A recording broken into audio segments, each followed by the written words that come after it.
औज़ुबिल्लाहिमिनश्शैतानिर्रजीम बिस्मिल्लाहिर्रहमानिर्रहीम। अस्सलाम वालेकुम माय डियर स्टूडेंट्स, उम्मीद करता हूँ आप लोग खैरियत से होंगे। वेलकम करता हूँ पाठचक एकेडमी के एक और बेहतरीन लेक्चर के साथ। और अगर आपने अभी तक चैनल को सब्सक्राइब नहीं किया तो सब्सक्राइब कर दीजिएगा और अपने दोस्तों के साथ भी शेयर कर दीजिएगा, ठीक है। क्लास 10 की केमिस्ट्री हम पढ़ रहे हैं और आज जो हमारा लेक्चर है तो वो एसिड बेस की डेफिनेशन हमने पढ़ी। आज हम लीविस एसिड और बेसिस को पढ़ेंगे, क्योंकि एसिड और बेस के लिए 3 थेरीज है। इसमें एक अर्हीनियस कंसेप्ट है, एक लोरी ब्रांस्टेड कंसेप्ट है और थर्ड वन लीविस कंसेप्ट है, ठीक है। लीविस कंसेप्ट या मॉडर्न कंसेप्ट, इस पे हम थोड़ी सी बात करेंगे। तो सबसे पहले मैं आपको इसके कुछ नाम बता दूं। अगर कहीं पे आ जाए कि लीविस एसिड और बेस, और अगर थोड़ा सा वो हट के नाम देते हैं कि लीविस एसिड बेस थेरी, ठीक है, तो चलो ये तो आपको नाम आ जाएगा कि लीविस एसिड बेस थेरी, या इसको हम कहते हैं कि लीविस, देखें, एसिड बेस थेरी। इसका एक और भी नाम है, और वो क्या है? वो है हमारे पास electron pair acceptor donor theory. ये नाम भी आ सकता है कि इलेक्ट्रॉन पेयर या electron pair donor acceptor theory, ठीक है। या लीविस एसिड बेस को हम जो है ना वो क्या कहते हैं कि Lewis electron pair acceptor and donor theory, ठीक है, क्योंकि इसमें इलेक्ट्रॉन पेयर या तो एक्सेप्ट होगा या इलेक्ट्रॉन पेयर इसमें डोनेट होगा। जिस तरह हम कहते हैं कि हमारे पास जो लीविस बेस होता है वो क्या करता है? Lewis base electron pair donate करता है। क्या करता है? डोनेट करता है। सिमिलरली हमारे पास जो लीविस एसिड है ये इलेक्ट्रॉन पेयर को एक्सेप्ट करता है। तो ये एक्सेप्ट और डोनेशन, इन दोनों के दरमियान एक कंसेप्ट है कि जिसमें एक स्पीशी जो है ना क्या होगा हमारे पास, एक स्पीशी हमारे पास एक्सेप्टर होगा और दूसरी स्पीशी हमारे पास डोनर होगी। तो फिर यही दोनों एक्सेप्टर और डोनर क्या करती है? ये हमारे पास एक बॉन्ड बनाती है जिसको हम कहते हैं कोऑर्डिनेट बॉन्ड। क्या कहते हैं? कोऑर्डिनेट, कोवेलेंट बॉन्ड या कोऑर्डिनेट बॉन्ड इसको हम कहते हैं, क्योंकि जब भी इलेक्ट्रॉन पेयर की वजह से हमारे पास अच्छा चलो लिख देता हूं कोऑर्डिनेट, अदरवाइज मुझे पता है कि ये तो आपको आता है कि कोऑर्डिनेट कोवेलेंट बॉन्ड ही होता है, आयनिक नहीं होता। तो coordinate covalent bond, coordinate covalent bond, इसकी मैं आपको एक एग्जांपल देता हूं। एग्जांपल क्या है? हमारे पास ये एक स्पीशी है और एक ये हमारे पास स्पीशी है। अब इसमें एक स्पीशी अगर आपको कहीं पे आ जाए कि it is also the reaction between the A9 and cation, तो ये भी गलत नहीं होगी। जिस तरह हमने इलेक्ट्रॉन पेयर एक्सेप्टर और डोनर की बात की थी, इस तरह ये एनाइन और केटाइन की भी यहां पे बात हो सकती है। किस तरह? इस स्पीशी के ऊपर प्लस चार्ज है, इसके ऊपर माइनस चार्ज है। अब इसमें एक लीविस एसिड है और दूसरा लीविस बेस है, तो ये वाला हमारे पास लीविस एसिड है। क्यों? इलेक्ट्रॉन पेयर ये हमारे पास एक्सेप्टर है और ये वाला हमारे पास लीविस बेस है, क्योंकि ये इलेक्ट्रॉन पेयर डोनर है। तो ये हमारे पास 2 स्पीशीज आ गए। अब ये इनके जब दरमियान में रिएक्शन होता है तो इस रिएक्शन में हमारे पास इस तरह की एक स्पीशी बन जाती है। अब इस बॉन्ड को हम क्या कहते हैं? तो ये हमारा है coordinate covalent bond, coordinate covalent bond. ये बॉन्ड, इस बॉन्ड को ये जन्म देता है। तो ये एक जर्नल रिएक्शन मैंने आपको लिखवाया, आगे मैं इसके बहुत सारे रिएक्शन इंशाल्लाह आपको लिखवाता हूं। अच्छा, अब इसका अगर कोई पूछे कि हिस्टोरिकल बैकग्राउंड क्या है, तो ये हमारे पास गिलबर्ट न्यूटन लीविस, एक अमेरिकन साइंटिस्ट था। Gilbert Newton Lewis US scientist था जिसने थर्मोडायनामिक्स पे काम किया था, थर्मोडायनामिक्स पे काम किया था, ठीक है। आप सिर्फ चैनल को सब्सक्राइब कर दीजिएगा। अच्छा, अभी हम मूव करते हैं प्रॉपर डेफिनेशन। तो ये तो हमने थोड़ा सा इसके बैकग्राउंड पे बात की कि एसिड बेस क्या होते हैं। तो ये बेसिकली इलेक्ट्रॉन पेयर डोनर और एक्सेप्टर्स के दरमियान रिलेशन होता है, एनाइन और कैटायन के दरमियान रिएक्शन होता है, और वो एक जनरल रिएक्शन से हमने उस बात को साबित भी किया। अभी हम मूव करते हैं प्रॉपर डेफिनेशंस की तरफ। So the first one is Lewis acids. Lewis acids, अब लीविस एसिड्स क्या है हमारे पास? तो Lewis acid chemical species which have the empty orbital. देखिए केमिकल स्पीशीज है। अब ये केमिकल स्पीशीज क्या है? तो ये केमिकल स्पीशीज हमारे पास हैविंग एम्प्टी, मतलब ये कि खाली ऑर्बिटल्स। ठीक है, मतलब यह है कि इसमें हमारे पास खाली ऑर्बिटल होते हैं। तो डेफिनेटली पानी कौन पीता है? जिसको प्यास लगती है, जिसमें पानी की कमी होती है, तभी उस बंदे को प्यास लगती है और तभी वो पानी पीता है। मतलब यह है कि जिसके पास कमी हो उसी को रिक्वायरमेंट होती है।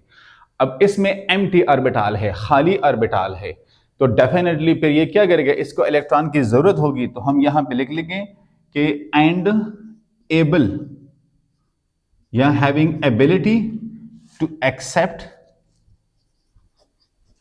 Pair of electrons, pair of electron. तो इसको हम लीविस एसिड कहते हैं कि वो केमिकल स्पीशीज कि जिसमें एम्प्टी ऑर्बिटल हो, जिसमें इलेक्ट्रॉन को एक्सेप्ट करने की खासियत हो, उसको हम कहते हैं लीविस एसिड। अब ये टर्म किस चीज को एक्सप्लेन करता है? तो ये जो टर्म है क्लासिकली ये एक्सप्लेन करता है, देखिए यहां पे कि द टर्म एक्सप्लेन या डिस्क्राइब, ये जो ट्राइगोनल प्लेनर स्ट्रक्चर होते हैं, ट्राइगोनल प्लेनर स्ट्रक्चर्स होते हैं, ये इसको इजीली, क्योंकि उसमें जो ऑर्बिटल्स होते हैं, स्पेशली जो पी ऑर्बिटल्स होते हैं, इसमें इसको इजीली ये एक्सप्लेन करता है। ठीक है, और ये पी ऑर्बिटल क्या होते हैं? ये एम्प्टी होते हैं। क्या होते हैं? एम्प्टी होते हैं। तो देखें ये जो ट्राइगोनल प्लेनर, जिस तरह BF3 है, ठीक है, या अमोनिया का, इस तरह के जो स्ट्रक्चर होते हैं, सही है, जिस तरह अमोनियम आयन जिस तरह बनते हैं, इन स्ट्रक्चर में जो पी वैकेंट ऑर्बिटल होता है या एम्प्टी ऑर्बिटल होता है, तो इसको जो फिल करने की सलाहियत है, ठीक है, तो जो सेकंड स्पीशी आता है जिसको हम लीविस बेस कहते हैं, वो इस लीविस एसिड को फिल करता है, इसके एम्प्टी ऑर्बिटल को, जो कि पी है, इसको फिल करते हैं। तो इस मैकेनिज्म को समझाने के लिए ये जो रिएक्शंस होते हैं ये बहुत ज्यादा अहम होते हैं, ये इजीली इसको एक्सप्लेन करते हैं। अब अगर आपसे कोई पूछे कि आया आपके पास कोई इस तरह का, मतलब यह है कि एग्जाम्पल है कि जिसमें वो एज ए लीविस एसिड और बेस काम करे, तो yes, water can act as a Lewis acid and base. ठीक है, मतलब यह है कि water as a Lewis acid और बेस दोनों के जरिए इस तरह का जो है ना वो काम करता है। ठीक है, अब मैं कुछ एग्जांपल, ये तो जनरल हमने डेफिनेशन की कि हमारे पास जो बेसिकली कैटाइन्स होते हैं वो लीविस एसिड्स होते हैं, इसके पास एम्प्टी ऑर्बिटल होते हैं, इसमें और इलेक्ट्रॉन लेने की सलाहियत होती है, ये कोऑर्डिनेट कोवेलेंट बॉन्ड बनाते हैं। ये ट्राइगोनल प्लेनर स्ट्रक्चर में जो पी एम्प्टी ऑर्बिटल होता है उसको एक्सप्लेन करता है, उसकी फिलिंग को एक्सप्लेन करता है। अभी हम बात करेंगे examples of Lewis acids, examples of Lewis acids. ठीक है, एग्जांपल्स ऑफ लीविस एसिड। अब इसमें हमारे पास कौन कौन से एग्जाम्पल है? तो जितने भी H+ या प्रोटॉन्स हैं, ठीक है, H+ are protons are Lewis acids. ठीक है, जितने भी हमारे पास H+ और प्रोटॉन है इसको हम लीविस एसिड कहते हैं। या अगर हम सेकंड बात करें कि कैटाइन्स जो होते हैं, कैटाइन्स ऑफ डी ब्लॉक,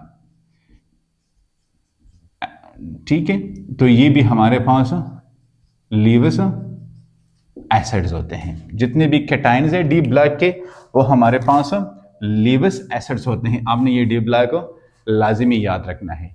या हमारे पास अगर मेटल कैटाइंस हैं तो वो कौन कौन से हैं? तो मेटल कैटाइंस में हमारे पास मेटल कैटाइंस लाइक Mg+2 लिथियम+3, ये जो हमारे पास कैटाइंस होते हैं तो ये रिएक्शन करते हैं किसके साथ?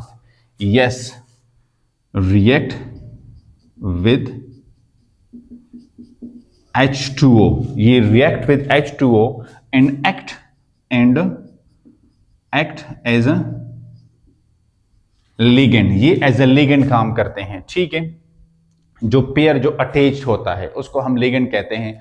सेकेंडरी केमिस्ट्री में नॉमेनक्लेचर में जब आप पढ़ेंगे कि कोई स्पीशी अटैक करता है और वो अटैच हो जाता है तो उसको हम एज ए लिगेंड बोलते हैं। ठीक है, तो ये हमारे पास जो लिगेंड्स होते हैं, अब ये जो इक्वो कॉम्प्लेक्सेस बनते हैं इनकी वजह से, तो ये इलेक्ट्रॉन पेयर क्या करते हैं? एक्सेप्ट करते हैं और as a Lewis acid these aquo complexes accept electron pair and act as a Lewis acid, act as a Lewis acid। ठीक है, एक हमारे पास ये होते हैं, या कार्बोकैटाइंस, फोर्थ वन कार्बोकैटाइंस। तो कार्बोकैटाइन क्या है? H3C+, ये भी हमारे पास एज ए लीवस एसिड काम करते हैं। ठीक है, और अदर जो ट्राइगोनल प्लेनर स्ट्रक्चर है वो भी एज ए लीवस एसिड काम करते हैं। या अगर हम देखते हैं कि मैनी अदर इलेक्ट्रॉन डिफिशिएंट, जिसके पास इलेक्ट्रॉन की कमी हो, species act as a Lewis acid. Our sixth one के Lewis acid are also known as electrophile। जिस तरह न्यूक्लियोफाइल है तो इस तरह इलेक्ट्रोफाइल, तो ये इलेक्ट्रोफाइल भी एज ए लीवस एसिड काम करते हैं। तो देखें, कैटाइंस हमारे पास हो गए, प्रोटॉन्स हो गए, और मेटल कैटाइंस हो गए, डी ब्लैक एलिमेंट्स हो गए। ठीक है, तो ये हमारे पास क्या है? ये हमारे पास कार्बोकैटाइंस हो गए। तो जितने भी पॉजिटिव स्पीशीज है मोस्टली हमारे पास ये लीवस एसिड के तौर पे काम करता है। या अगर आपसे कोई पूछे कि ऑर्गेनिक केमिस्ट्री में बात करें कि इलेक्ट्रॉन लविंग सिस्टम, या जिसको हम इलेक्ट्रोपाइल कहते हैं, वो क्या होते, तो आप कह देना कि वो भी एज ए लीवस एसिड काम करते हैं। तो it was all about the Lewis acid. Chemical reaction में इसके एंड में करवाता हूं आपको। इसके बाद हम पढ़ेंगे लीवस बेस को, तो इसका आप लोग स्क्रीनशॉट ले लें। अच्छा, तो गाइज अब अगर आपको लीवस एसिड की समझ आ गई है कि जो हमारे पास इलेक्ट्रॉन पेयर एक्सेप्टर्स होते हैं उसको हम लीवस एसिड कहते हैं, तो लीवस बेस को समझना फिर आपके लिए मुश्किल नहीं होगा। किस तरह? तो देखिए, हमारे पास जो एटॉमिक और molecular species which are electron rich मतलब है कि वो लीवस एसिड इलेक्ट्रॉन डिफिशिएंट थे, लीवस बेसिस जो है ना ये इलेक्ट्रॉन रिच होंगे। ठीक है, तो इसको हम क्या कहते हैं? Donate electron pair and act as a Lewis base. मतलब यह है कि ये इलेक्ट्रॉन पेयर को डोनेट करेंगे। तो इलेक्ट्रॉन पेयर एक्सेप्टर अगर लीवस एसिड है तो इलेक्ट्रॉन पेयर डोनर लीवस क्या होंगे? बेस होंगे। अब इसमें क्या है? तो इसमें हमारे पास लीवस बेस क्या करता है? Ability to donate electron pair, इसमें यह सलाहियत मौजूद है कि ये इलेक्ट्रॉन पेयर को डोनेट कर सके। सेकंड, इसमें यह है कि जितने भी हमारे पास कॉमनली नोन लीवस बेस है, ठीक है, तो commonly known base is ammonia. Ammonia हमारे पास एक कॉमनली नोन बेस है, ठीक है, जो इजीली हम इसको समझ सकते हैं कि इलेक्ट्रॉन पेयर डोनर है। या कॉमन लीवस बेसिस को जो है ना वो जितने भी एनाइंस हैं, एनाइंस आर लीवस बेसिस। जिस तरह हमारे पास F नेगेटिव है, SO2 नेगेटिव है, H नेगेटिव है, ये हमारे पास लीवस बेसिस है। क्या है? लीवस बेसिस है। और जिस तरह मैंने वहां पे इलेक्ट्रोफाइल की बात की, तो यहां पे मैं कहूंगा कि न्यूक्लियोफाइल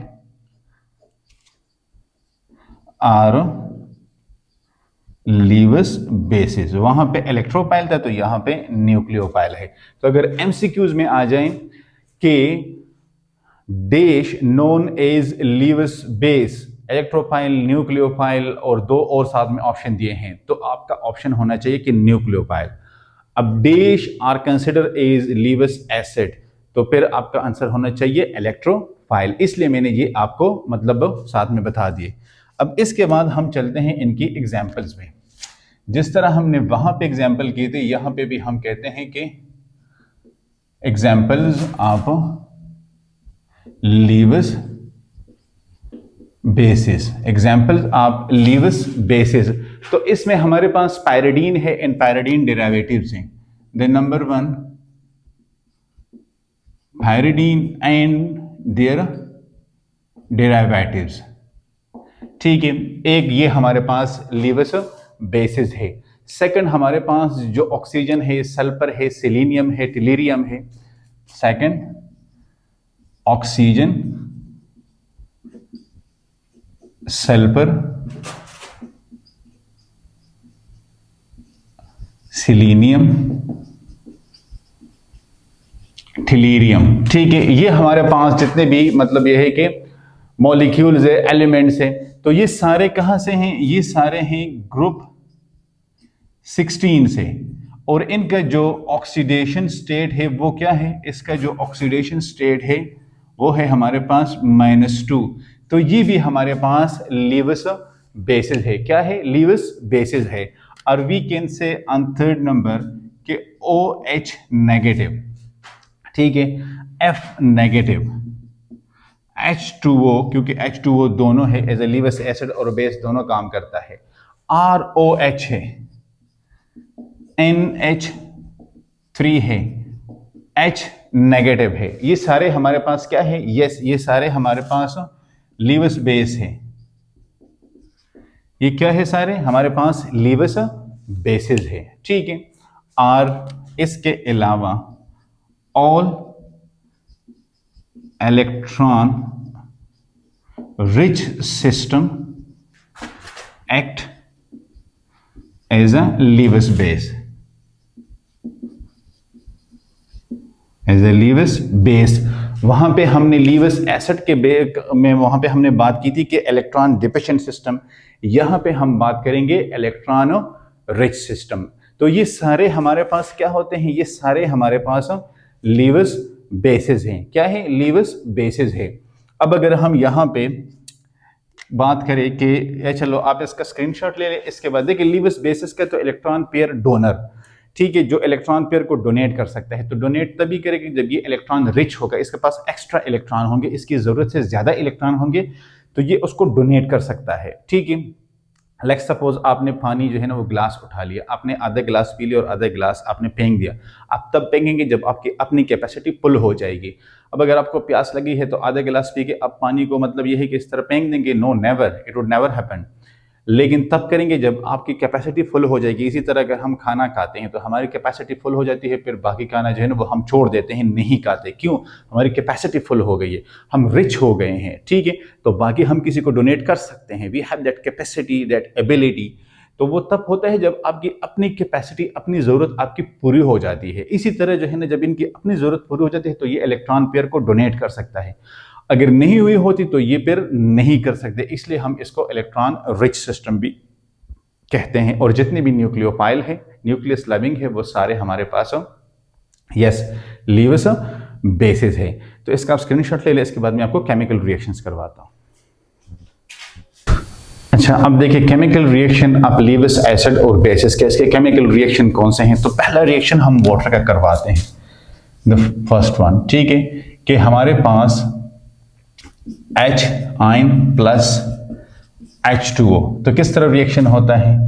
तो ये आ गया है H प्लस प्लस ये आ गया है ऑक्सीजन, ठीक है। जब ये रिएक्शन करते हैं तो ये क्या बना के देते हैं, ये हमें बना के देते हैं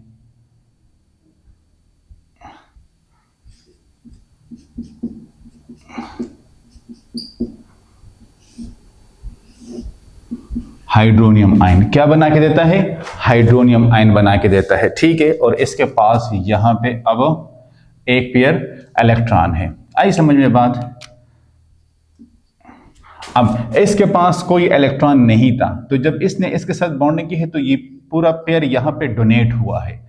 तो अब इसमें ये जो हमारे पास बॉन्ड है इसको हम कहते हैं coordinate covalent bond, coordinate covalent bond. तो जिस तरह हमने डेफिनेशन में बात की थी कि इलेक्ट्रॉन पेयर एक्सेप्टर और इलेक्ट्रॉन पेयर डोनर, तो ये हमारे पास है लीविस एसिड और ये हमारे पास है लीविस बेस, ठीक है। ये तो हमारा आ गया है हाइड्रोनियम आयन की फॉर्मेशन का एक रिएक्शन। ये H3O पॉजिटिव जो हम लिखते हैं ये वो बना है, ठीक है। सेकंड हमारे पास है अमोनिया के, जो अमोनियम आयन बनता है। तो सेकंड हमारा होगा कि NH3 प्लस H, ठीक है। तो ये हमें बना के देता है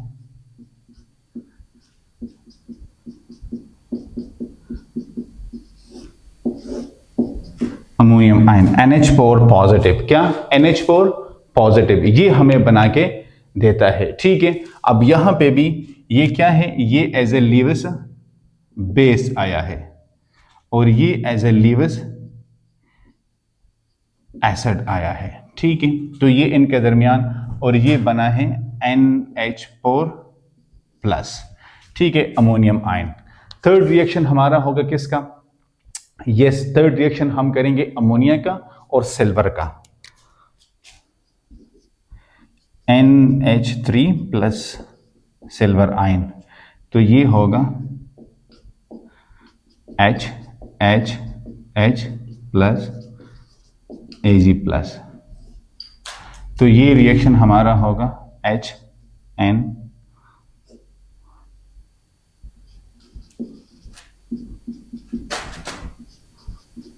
ये लाइक अ सैंडविच होता है सिल्वर यहां पे, और होल पे प्लस चार्ज आ जाएगा, होल पे प्लस चार्ज आ जाएगा, ठीक है। और फोर्थ वन हमारे पास है BF3 का। अब BF3 किसके साथ रिएक्शन करता है, तो BF3 रिएक्शन करता है यस प्लस F नेगेटिव, इसके साथ रिएक्शन होता है। तो यहां पे हम लिख लेंगे कि BF3 फ्लोरीन फ्लोरीन एंड ये भी फ्लोरीन है, ठीक है। 3 फ्लोरीन इसके आ गए। अब एक एक फ्लोरीन के साथ कितने इलेक्ट्रॉन हैं, 6 इलेक्ट्रॉन है।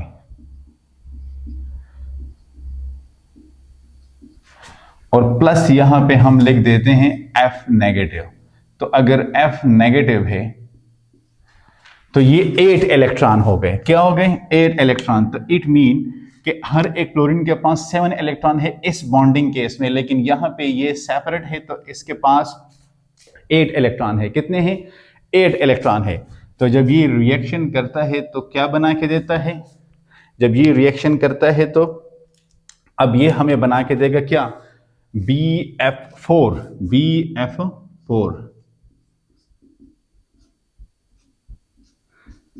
F और ये भी F, ठीक है, BF4। अब हर एक के पास कितने इलेक्ट्रॉन है, तो हर एक के पास यहां पे देखें 2 2 एंड 2 2 2 एंड 2,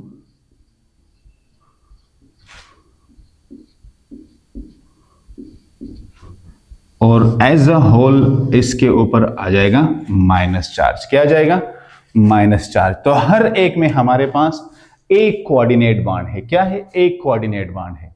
आई समझ में बात? लिहाजा लीविस एसिड और base, the electron pair donor and the electron pair acceptor, और ये कोऑर्डिनेट बॉन्ड बनाएगा। अगर ये आपको याद है कि electron pair donor, electron pair acceptor in making one coordinate covalent bond, तो फिर आप ये कभी भी नहीं बोलेंगे कि मेरे पास लीविस एसिड कौन सा है और लीविस बेस कौन सा है। ठीक है, डेफिनेशन बहुत आसान है कि अगर आप एक स्पीशी की डेफिनेशन याद कर ले कि ये लीविस एसिड है या बेस है, तो दूसरे की डेफिनेशन उसके उलट होगी। अगर एक एक्सेप्टर है तो दूसरा डोनर होगा। और फिर आपने मतलब ये है कि 2-3 रिएक्शन तो अगर आप भूल भी जाते हैं तो मेरे ख्याल में ये वाटर और अमोनिया वाला, ठीक है, अमोनियम आयन, ये रिएक्शन बहुत ही आसान है, ये आप इजीली कर सकते हैं अगर आप रिएक्शंस भूल भी जाते हैं तो। ठीक है, ये वाले आपको फिर नहीं भूलने चाहिए। 1-2 एग्जाम्पल आप दे दें, ये आपके लिए काफ़ी होंगे। स्टूडेंट्स, आपने क्या करना है? यस, चैनल को सब्सक्राइब करना है और दोस्तों के साथ शेयर कर देना है। कहीं पे भी कोई इशू है कमेंट्स एरिया में लिख दें। इंशाल्लाह नेक्स्ट लेक्चर में फिर मुलाकात होगी। तब तक के लिए अल्लाह हाफिज़।